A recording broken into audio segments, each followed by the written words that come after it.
Hello, welcome to Network. My name is Phumelele Zondi with your technology and social media news. It's SABC Network on Facebook, Twitter, and Instagram. It's News Network at sabc.co.za on email. This week, our Twitter poll is asking you if you'd ever get an electric car in South Africa. This, as a lot of car manufacturing companies have said that they are developing new electric car brands. One of the car manufacturing companies says they want 30 by the year 2030. Results of that are coming up later in the program. Firstly, here's what's coming up in this particular program. We find out about the growth of e-commerce in South Africa. There's a smart metering solution that we have for you. And in our conversation, we look at landlines and why people are no longer getting them. FNB says their data is showing a massive growth of e-commerce in South Africa, and this is expected to grow even further. During South Africa's lockdown, many who had not shopped online started doing so because it was safer.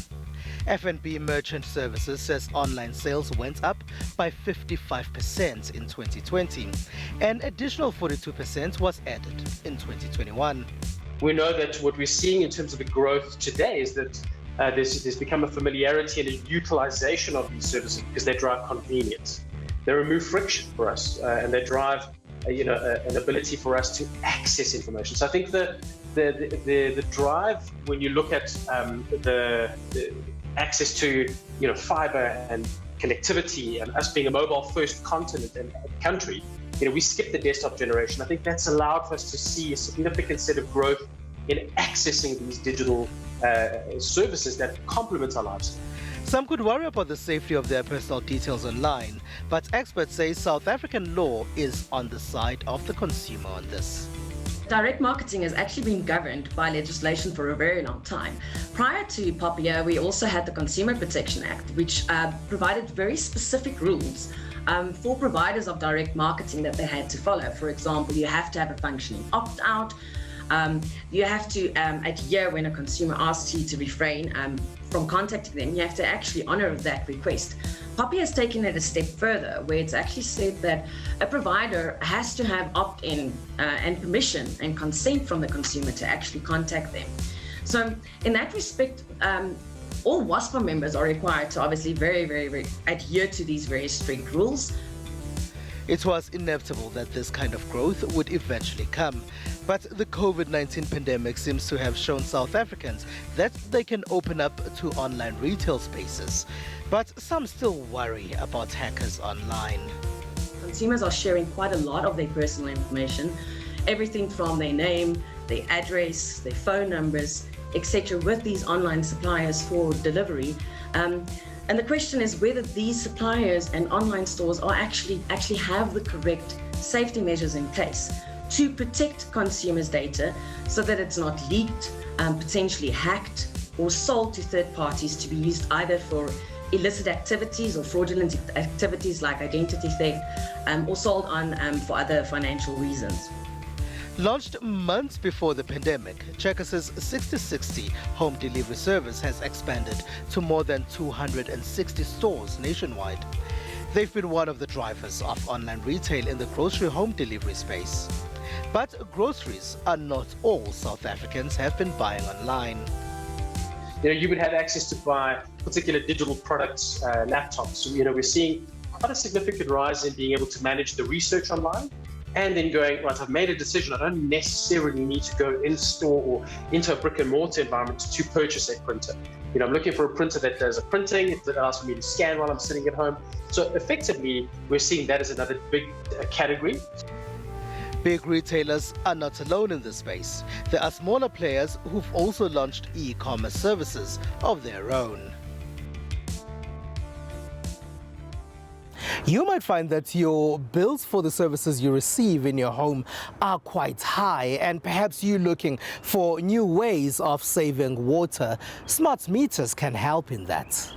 My name is Paseka Lesola. I am an innovator and an entrepreneur.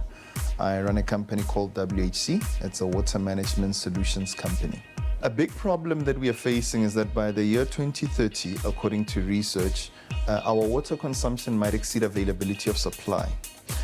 The common resident in South Africa believes that water is a right, and some even believe water is from God, therefore it should not be charged. The challenge with that notion is that we do not know the value of water until the well runs dry. Our communities are not aware of the capacity that we have for water supply. So we have an app that you download, and that app is also connected to your smart water meter. So for every consumption, I'm talking real-time consumption, you can be either notified or you can look into your app to analyze your water consumption. Our app also alerts you of irregular consumption. Irregular consumption would be the likes of 3 a.m. in the morning, there is a constant 100 liter per minute consumption. Typically speaking, you are probably sleeping at that time, right? So clearly there's something wrong. So the app will then notify you that you need to find out what is wrong within your water consumption territory. Most water problems are due to leaks. Some of the leaks that are happening both within residential and the property sector are not identified by the naked eye. So we install smart water meters that would log data, specifically data overnight. This data we will use to analyze the flow of water. If there's a consumption, an irregular consumption, especially during the night, we will know that there's something wrong with the water consumption or the infrastructure within that property. So these smart water meters help us to detect leaks, they help us to monitor water much better, and they also help municipalities with billing and revenue collection. As a business, we need to make a profit, and we make a profit by solving problems. One of the major problems that both body corporates and municipalities have, from a municipal perspective, they call it a non-revenue water account. This means it's water that they receive from the likes of Rand Water, who would supply them with bulk water, and at the end of the month they need to pay for the water that they've consumed. They take this water and they supply it to the industry and residential sector. However, they cannot account for the money, for the amount of water that they supplied versus the money that they are collecting. So there is this disjuncture between supply and consumption. So smart water meters and our app will help you get to the root cause of the irregular water consumption. So that's how the app works with the meter. Let's go to Nigeria now, where there is an education initiative that aims to give STEM skills to children from underprivileged communities. This is 12-year-old Faridat Bakare, one of the students enrolled at Gnosk Secondary School in 2020, a year after it opened. Gnosk is a Nigerian school targeting students from poor families to give them a chance to excel at science, technology, engineering, and mathematics for as little as 100 naira, about 4 South African rents fee a day. And Bakare has taken advantage of this opportunity to develop her skills by developing a solar-powered prototype car. I want to become an electrical engineer who works with robots, solar panels, and all the connection of all the snap circuits, all things like that. Before, I didn't know how to use the laptop, the monitors, and all this. So now in the Knox under Naira school, I've made solar car, I've made solar itself, and I've used solar to charge a phone. Founder of the school, Irene Bangwell, says the idea of the science-oriented high school for poor children came to her 8 years ago when she had to take her child to hospital.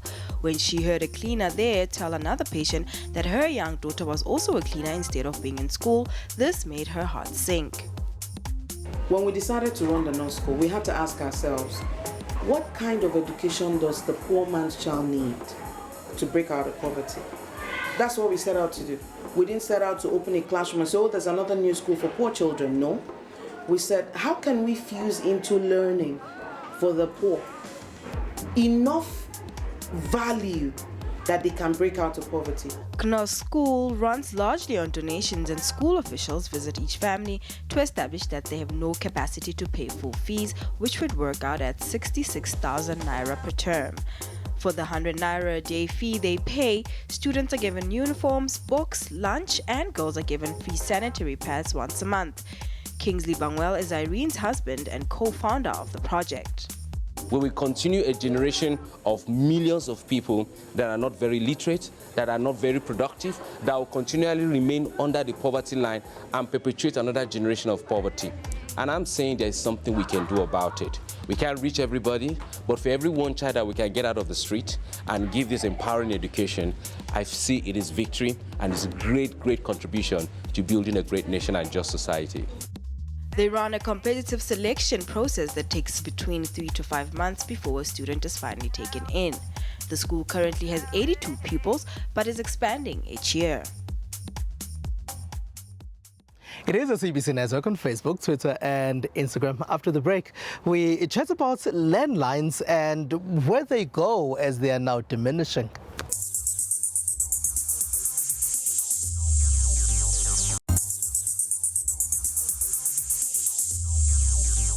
It is the SABC Network on Facebook, Twitter and Instagram. News Network at sabc.co.za.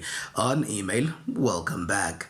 Now, the ICT sector report says that South Africans are no longer getting landlines as much as they used to. In fact, even people who used to have landlines are getting rid of them. The number of landlines that exist in the country has apparently declined by 58%. Now, this comes at the back of a report that comes out of the United Kingdom suggesting that people in that country are no longer using their mobile phones to make phone calls or normal voice calls. It seems like the video call is even becoming popular and more popular, and perhaps about to catch up with the voice call. To help us understand these issues a bit better is Brendan Peterson. He is a tech journalist. Thanks very much for being a part of our network, Brendan. Maybe if you can start by explaining what the issue is with the landline. I don't think you've seen a landline penetration in South Africa reaching the numbers that we're seeing mobile phone penetration these days. And I think there's a number of factors as to why landline penetration wasn't as big or as ubiquitous as we would have liked it to believe. You know, most of those are socioeconomic factors. Some of those are infrastructure issues. When it comes to today and how people are using landlines, you know, you'll go to offices, you go to your doctor's office, you go to businesses, and you'll still see those landlines. But other than that, I think traditionally most people are moving away from landlines because we've seen the rise of things like 5G, you know, because of the spectrum auction, and fiber. And those things are not relying on traditional infrastructure, especially fiber is not relying on the old copper lines that we used to have running through to our phones. And because we've started shifting the world away from in-person things to remote working and, you know, things like Zoom calls and Teams calls and things like that, we need faster, more reliable internet, and that comes from fiber. So the entire world has shifted away from that traditional infrastructure that's enabled landlines to be, you know, sort of the most prominent thing. It's also not to say that people are no longer using their phones completely to make voice calls. They are doing other things, aren't they?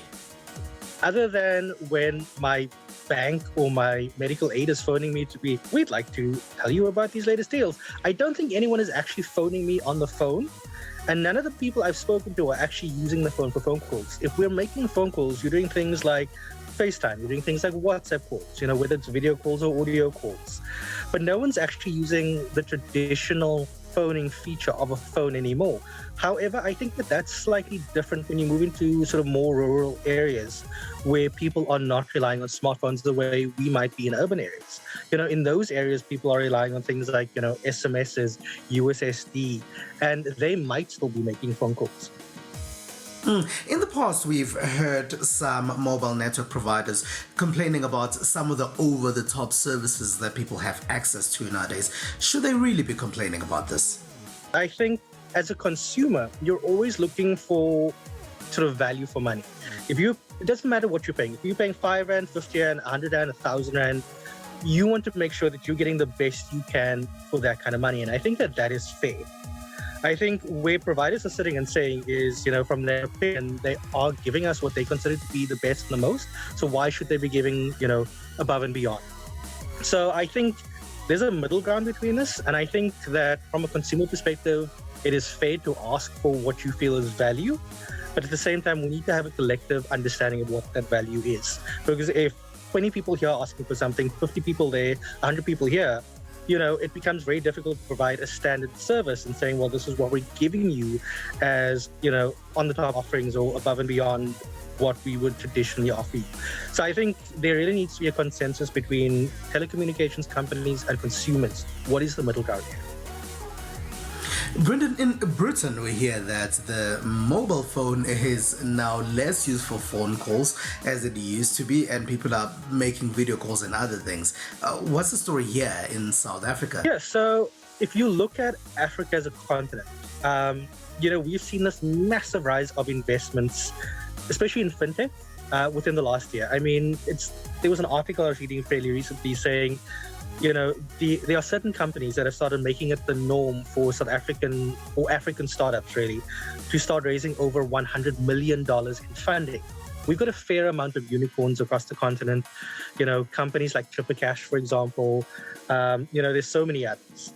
And a lot of these companies are relying on things that are either logistics or rely on the way we connect with each other in terms of using mobile communication. So if you look at things like M-Pesa, mobile money, while it may not have been the biggest success in South Africa, it's been a huge success across the continent.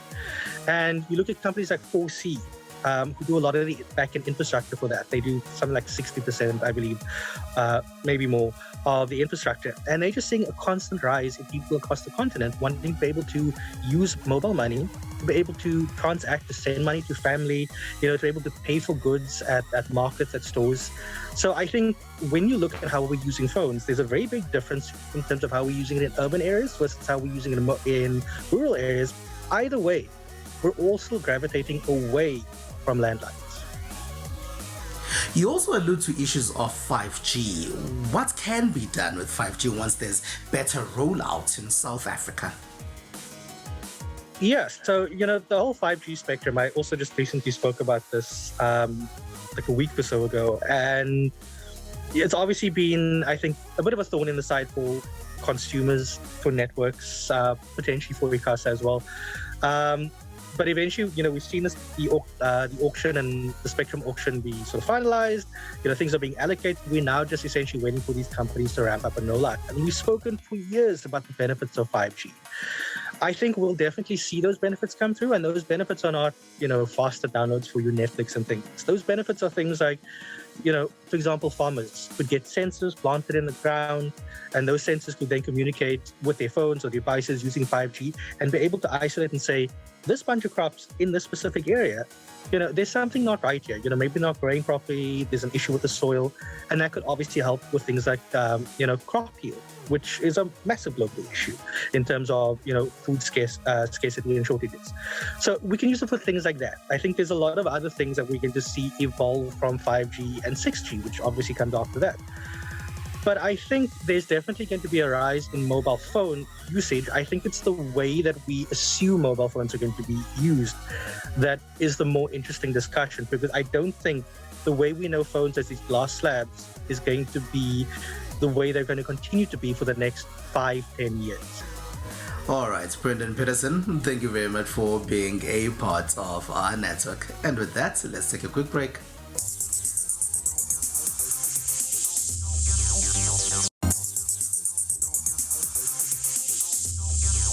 It is SABC Network on Facebook, Twitter, and Instagram. Welcome back. Here's what else took place in the rest of the world in the tech space. U.S. self-driving truck companies have a golden opportunity in the form of a nationwide driver shortage, but their robot drivers are not ready, and neither are their biggest potential customers. Autonomous trucking developments come at a critical time for the U.S. industry, which faces a record shortage of 80,000 drivers at a time when demand for online shopping and rapid delivery times is straining supply chains. Ultimately, everybody in this industry, the key stakeholders, want to see autonomy happen because of the value proposition, right? So enabling freight capacity, everyone needs it today. Supply chain is in trouble. There's a severe driver shortage, increasing costs, environmental and safety. So I think everyone's very welcoming of having those discussions. Of course, the question is, well, who do you partner with? And that comes down to technology. Who has the best technology and who has the clearest path to commercialization? Ryder, which operates nearly 240,000 trucks and around 800 U.S. maintenance locations, has partnered with TuSimple, Waymo, and Embark to explore how self-driving trucks would fit into this network. Still on motoring. A trial has seen autonomous vehicles on public roads in the UK being taken over by a driver in a remote location to prove how edge case situations could be dealt with in future. The technology developed by Street Drone allowed one driver to control two separate vehicles in two different cities in real time over a high-speed connection. We took two vehicles, one in Oxford and one in London. We ran both of them simultaneously, either in teleoperation mode or in autonomous mode. And we switched between the two using a single driver and remote workstation based in our Oxford office. Driving on public roads with the public around, people, cars, roadworks, and anything else that got in our way. Street Drone's technology is already in use in an industrial complex in the UK using a private 5G network with a latency of less than 10 milliseconds between the northeast of England and the teleoperation stations in Oxford. Two of the world's richest people are pitching in ideas to tackle the issue of homelessness, suggesting that Twitter convert its headquarters to a shelter home. Amazon founder backed an idea put forth by Elon Musk, who recently became Twitter's largest shareholder, to convert the social networking firm's San Francisco headquarters into a homeless shelter, as few people are working there during the pandemic. Bezos tweeted an article by technology-focused blog GeekWire from May 2020 about Amazon's 8-floor family homeless shelter attached to its Seattle headquarters, saying the initiative worked out great and makes it easy for employees who wish to volunteer. As more car manufacturing companies are developing electric cars and newer models of electric cars, we're asking you in our Twitter poll this week whether you'd get one in South Africa.